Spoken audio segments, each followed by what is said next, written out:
Good morning, people of the grid. It's bright and early on Thursday morning. I'm here in Edmonton. I'm on my way to meetings, so I will catch up with you when the day is done.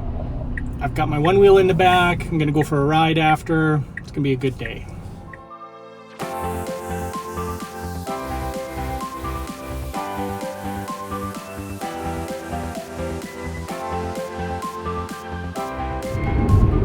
Happy end of the week, people of the grid.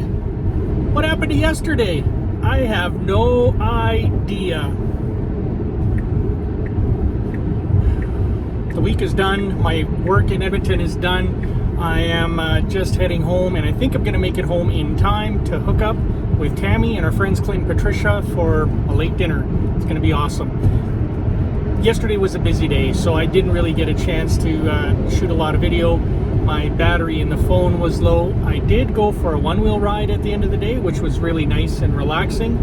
And then I went to the hotel and hopped in the hot tub in the pool, which was even more relaxing. Yeah. And then last night, I did something interesting. I upgraded my phone to iOS 13, and I upgraded my watch to watchOS 5. I think it is now, or 6. I think it's watchOS 6, and yeah, current gen is watchOS 5 if you're going to spend money on it. So I just wanted to share with you the process, which was quite interesting. You know, I'm always amazed when I go on these trips. I bring exactly what I need: enough clothes for business meetings, enough clothes for casual stuff like riding the one wheel. I've got my gear. I'm actually able to do all the work, stay in touch with everybody at home. I've got everything I need. It's amazing. You don't really need that much. I was able to update my phone. I was able to update my watch. The iPad will be later in the end of the month. That's when iPad OS drops. But yeah, you don't need a whole lot of stuff. So first, let me tell you about the upgrade to the phone.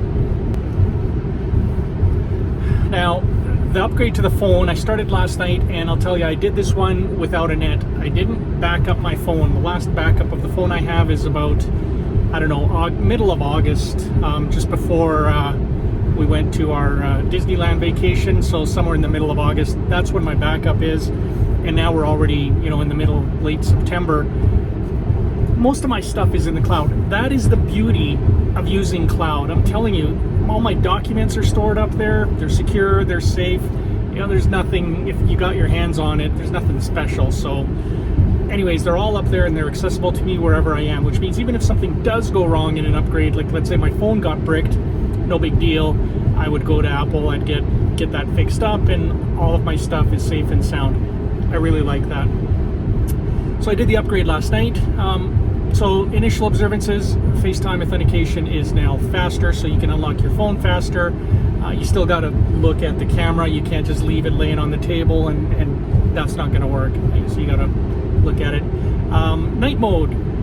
I really like night mode on the phone. I have night mode on the Mac, and I'm using it all the time. I've just gotten used to night mode on the Mac, so maybe that's why night mode on the phone isn't such a shock to my system, but I do like it. The shock to your system, though, is the phone's in night mode. The native Apple apps respect night mode, but there's other apps, like my Readle PDF managing tool. It doesn't care about night mode, so you just get this stark white screen pop up. Other than that, it's great. Yeah, those are... Oh, and then files and file manipulation seems a little bit faster and easier. I use that a lot in my day-to-day workflow. Then, once the phone was done, I thought, time to upgrade the watch. And I gotta tell you, the watch upgrade was awesome. I mean, it worked again. There was no issues. Everything ran smoothly. And there's some new watch faces. That's what I think is really, really cool. The new watch faces that I really, really like are the big thick numbers. I mean, there's a number of them that you can play with. If you have an Apple Watch, you can get the update too, and then you can get all of these nice new watch faces. Now, I took some pictures of the watch faces last night. You can kind of get an impression. It's 10:25 when I took them. My favorite, and the one I'm using, is the Arabic one. So it's actually the Arabic number set. I can't read or write Arabic, but I think they look really cool. They remind me of Star Wars when we were down there at Disneyland. Arabic is the language that they use in the Star Wars universe. Arabic looks a little bit like that, so it's a bit of a decoder thing. I like that. I've got it figured out. It took about less than half an hour to kind of memorize the numbers or the numerals, and now it just takes me a few seconds to figure out what the time is, and I think in another day or two it'll just come naturally. So I love that. That's a really cool update. The one thing, Tammy and I are going to update our watches.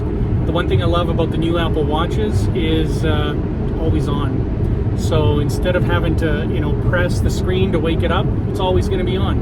I'm really looking forward to that. They've done a really cool thing with technology that basically allows them to sleep the display. They don't sleep the display. They change the brightness and the refresh rate on the display. Normally the display on the watch and most devices, unless they're iPhones, is about 60 hertz, kind of like a TV. So it just refreshes 60 times a second. On the watch, that's what's happening too. What they're doing is when it's not in use, they'll slow that refresh rate down to one update per second. So every second your time will change, or if you're working out, the current stuff will be on there, or whatever complications you have set up, they'll update once a second. That's pretty cool. So I can't wait to see that. It's a little bit of bigger, better, faster. So looking forward to doing that. And yeah, so that's it. Last night was kind of heavily consumed in tech updates and just catching up on emails and stuff like that. That's about it. So I think another half hour-ish I should be home, and maybe we're doing sushi dinner, maybe not, I don't know. We'll chat in a bit. I got a pit stop for a charge, so what I'll do is maybe when I'm charging, I'll take the old one wheel out for a ride and pass some time.